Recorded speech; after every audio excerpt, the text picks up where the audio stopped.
같이 삽시다 프로그램에서 출연진들과 완벽한 호흡을 보여줬던 박원숙이 그동안 감춰왔던 희귀병을 털어놓았습니다.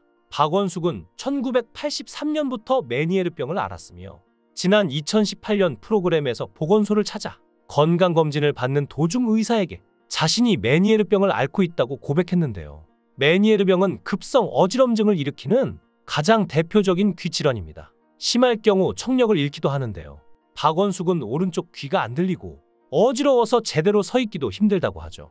최근에는 혈변을 여러 번 보기도 한다며 힘든 상황임을 털어놓았습니다. 이전부터 박원숙은 여러모로 건강 상태가 좋지 않았는데요. 신체적인 것뿐만 아니라 정신적으로도 굉장한 고통을 받았습니다. 우울증으로 고생하던 도중 병원을 찾자 가면성 우울증이라는 진단을 받은 건데요. 가면성 우울증은 겉으론 밝아 보이지만 속으로는 우울증을 앓고 있는 건데요. 우울증을 앓고 있음에도 불구하고 본인이 우울한 감정을 인지하기 못하기도 하죠. 박원숙이 이렇게 신체적으로도 정신적으로도 힘들어하는 데는 이유가 있습니다. 바로 아들의 사망이었죠. 박선숙의 외아들이자 방송 제작사의 PD였던 서범구 씨는 33살이라는 젊은 나이에 교통사고로 세상을 떠났는데요. 자신이 근무하는 서울 강서구 염창동의 사무실 앞에서 생수 배달 트럭에 치여 그 자리에서 사망한 불행한 사건이었죠. 서범구 씨는 점심시간에 동료들과 함께 식사를 하러 가던 중이었고 주차돼 있던 트럭이 갑자기 뒤를 덮치는 바람에 피할 틈도 없이 변을 당한 것인데요. 당시 흥분에 박터전내를 촬영 중이던 박원숙은 소식을 듣고 시신이 안치된 목동 이대병원 영안실로 달려왔으나 아들의 죽음을 확인하고는 실신에 이를 정도로 통곡해서 주위를 안타깝게 했습니다. 서범구 씨는 박원숙이 홀로 키워온 외아들인데다 아내와 4살 난 딸을 남기고 떠났기에 그 슬픔은 이루 말할 수가 없었겠죠. SBS 측은 박원숙을 위로하고 고인의 혼을 달래는 의미에서 흥분의 박터전내의 방송분에서 서범구 씨의 조이문구를 자막으로 내보내고 박원숙이 출연하는 촬영분을 서 씨의 발인 이후로 연기했는데요. 빈소에는 성우 양지훈, 탤런트 최명길 등 평소 박원숙과 친분이 있는 연예인들이 들러 박원숙을 위로했으며 후배 연기자인 김유미, 김래원 등의 발걸음도 이어졌습니다. 참으로 가슴 아픈 사고가 아닐 수 없는데요.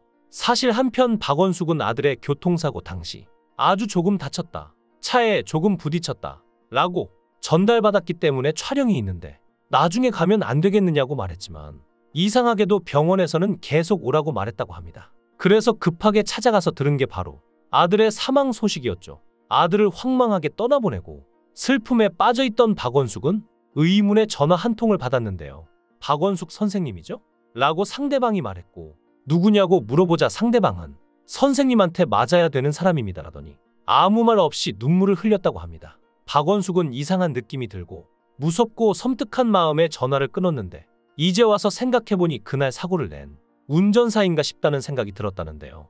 박원숙은 그동안 아들의 죽음을 덮고 가까스레 회복하고 있던 중이었기에 이렇게 연락이 와 더욱 가슴이 아팠다고 합니다. 하지만 박원숙은 아들을 잃은 상처를 아직도 회복하지 못하고 있습니다. 부모가 죽으면 산에 묻지만 자식이 죽으면 가슴에 묻는다는 속담처럼 자식이 부모보다 먼저 죽는 일은 인생에서 손꼽히는 무엇보다 참혹한 일입니다. 이런 경우에는 참척이라는 단어를 사용하는데 참혹할 참에 슬플 척을 써서 자식을 잃은 부모라는 직접적인 표현 대신 간접적이고 완곡하게 너무나도 참혹하고 슬픈 감정으로 돌려서 말하는 것으로 너무나도 슬프고 비참한 심정이라 어떻게 말로 표현할 수 있는 단어가 없으니까 이런 단어가 만들어졌다고 하는데요.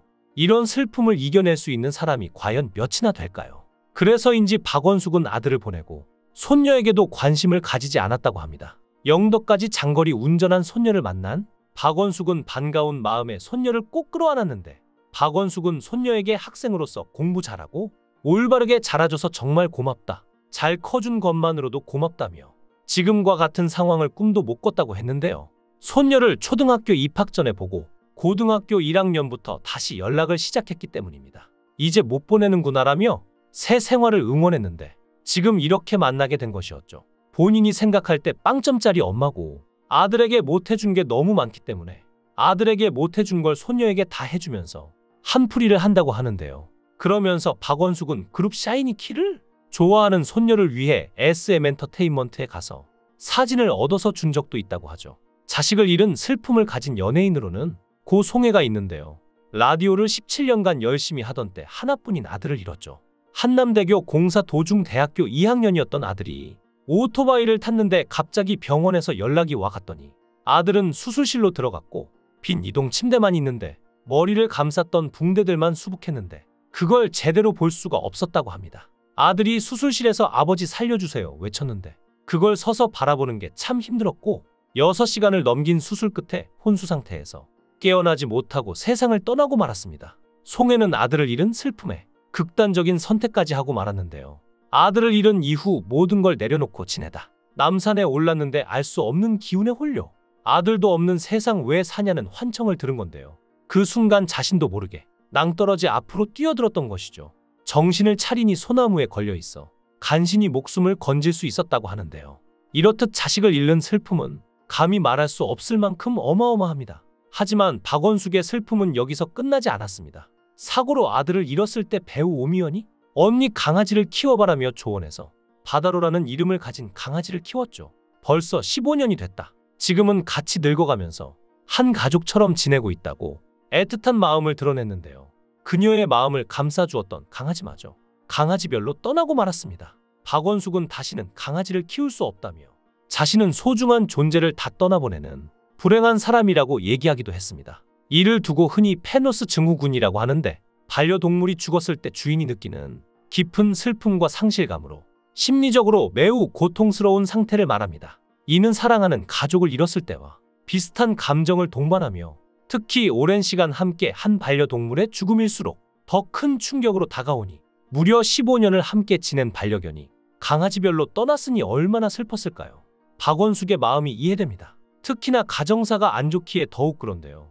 두 번의 결혼 모두 전 남편들의 사업 실패로 결국 이혼으로 끝났는데 이 당시 막대한 빚을 진 남편들 덕분에 채권자들이 방송국까지 와서 돈 갚으라고 난리를 부려 마음고생을 하기도 했죠. 그래도 현재는 박원숙의 같이 삽시다라는 프로그램을 통해 마음의 치유를 하는 것 같은데요. 원숙이 거주하고 있는 경상남도 남해군 자택에 중년 싱글 여배우들이 매주 모여 농사를 짓거나 함께 모여 요리를 하는 등 주로 여가를 보내는 모습을 보여주었지만 시즌을 거쳐가면서 초대 손님들과 어울리며 여행하는 토크쇼로 성격이 바뀌었죠. 애초에 박원숙이 남해에 거주하는 것도 다사다난했던 개인사로 인한 상처 때문에 박원숙이 귀농을 하게 된 것이었는데요. 전 남편들의 사업 실패로 인한 빚을 갚느라고 고생을 했고 아들은 교통사고로 요절한 데다 손녀는 며느리가 재혼을 한 뒤로 연락이 끊겨 결국 혼자가 되었다는 생각에 조용한 곳으로 떠난 것이었죠. 그래도 박원숙의 남의 집에서 배우들과의 좌충우돌 동거기가 호평을 받아 꽤 오랜 기간 방영 중이며 KBS 1TV 방송임에도 평균적으로 5%의 시청률을 유지하고 있는데요. 그동안 다사다난하고 아픔이 많았던 개인사로 얼룩진 삶을 살아왔던 만큼 이제 남은 생애는 편안하고 행복한 날들로 가득하길 바랍니다. 박원숙의 행복을 기원합니다. 여러분의 생각은 어떠신가요? 댓글로 여러분의 생각을 달아주시면 감사하겠습니다.